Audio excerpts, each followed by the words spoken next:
আজকে আমরা যে হারহিম করা সত্যি ঘটনাটা নিয়ে কথা বলবো সেটা এক কিংবদন্তির শিকারী আর একটা পশুর লড়াইয়ের গল্প। কিন্তু এই পশুটা কোনো সাধারণ চিতাবাঘ ছিল না, এটা তার থেকেও অনেক বেশি ভয়ঙ্কর কিছুতে পরিণত হয়েছিল। একবার ভাবুন তো, দীর্ঘ 8টা বছর ধরে ব্রিটিশ ইন্ডিয়ার কেদারনাথ যাওয়ার তীর্থযাত্রার পথে থাকা মানুষগুলো ঠিক এই রকম একটা আতঙ্কের মধ্যে দিন কাটাতো। প্রত্যেকটা রাত ছিল এক বিভীষিকা। আর এই ভয়ঙ্কর সন্ত্রাসের একটাই নাম ছিল রুদ্রপ্রয়াগের নরখাদক চিতা। এমন একটা প্রাণী যার চালাকি আর শক্তিকে প্রায় অলৌকিক বলে মনে হতো, যেন কোনো সাধারণ পশু নয়, একটা অশুভ শক্তি।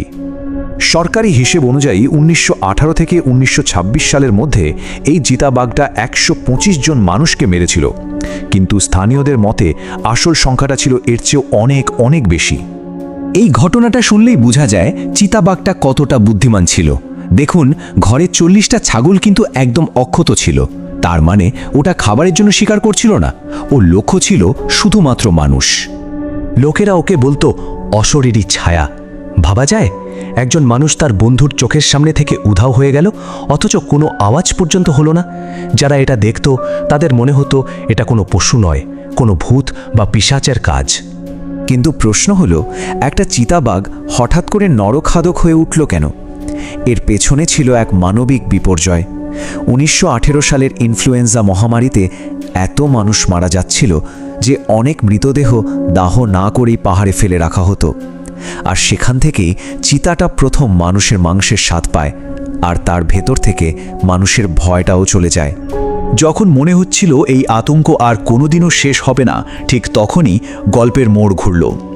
আসরে নামলেন সেই সময়ের কিংবদন্তি শিকারী জিম করবেট। একমাত্র তিনিই হয়তো এই দুঃস্বপ্নের অবসান ঘটাতে পারতেন। অদ্ভুত ব্যাপার হলো, করবেট পৌঁছানোর পরেই তার বাংলোর বাইরে দেখলেন নরখাদকটার তাজা থাবার ছাপ, যেন চিতাটা তাকে স্বাগত জানাচ্ছিল। বোঝাই যাচ্ছিল এটা শুধু শিকার নয়, একটা মনস্তাত্ত্বিক যুদ্ধও বটে। আর সেটা প্রথম দিন থেকেই শুরু হয়ে গেছে।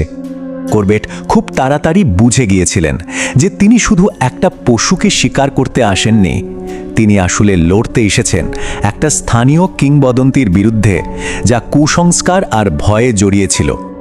এখানেই ছিল আসল দ্বন্দ্ব।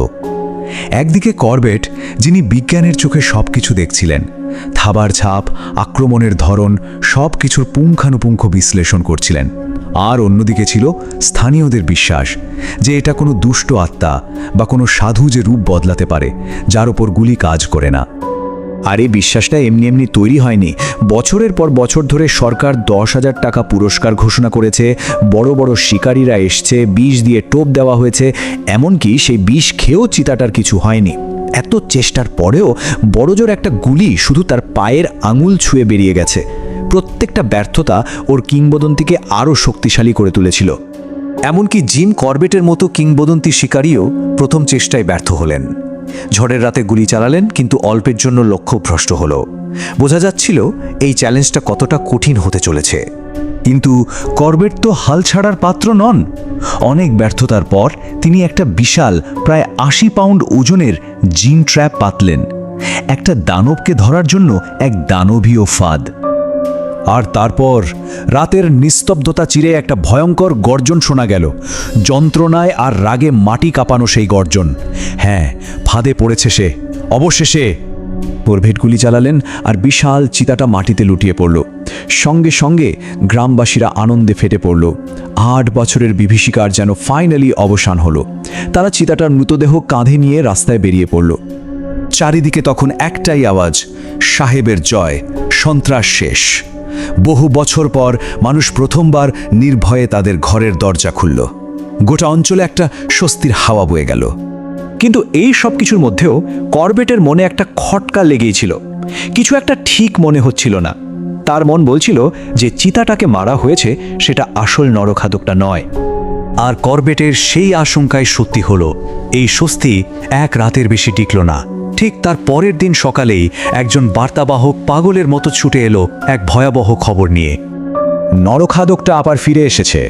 মাইলখানেক দূরের একটা গ্রাম থেকে 18 বছরের এক তরুণীকে তুলে নিয়ে গেছে। তার মানে আতঙ্ক শেষ হয়নি। তারা ভুল চিতা নেড়েছিল। আসল পিশাচটা তখনও বাইরে ঘুরে বেড়াচ্ছে, এবং সে এবার আরও বেশি ক্ষিপ্ত। যে তরুণীকে নিয়ে যাওয়া হয়েছিল তার ওজন ছিল প্রায় 70 কেজি, আর এই ওজনটাই প্রমাণ করতে চলেছিল যে আসল নরখাদকটার শক্তি কতটা অবিশ্বাস্য।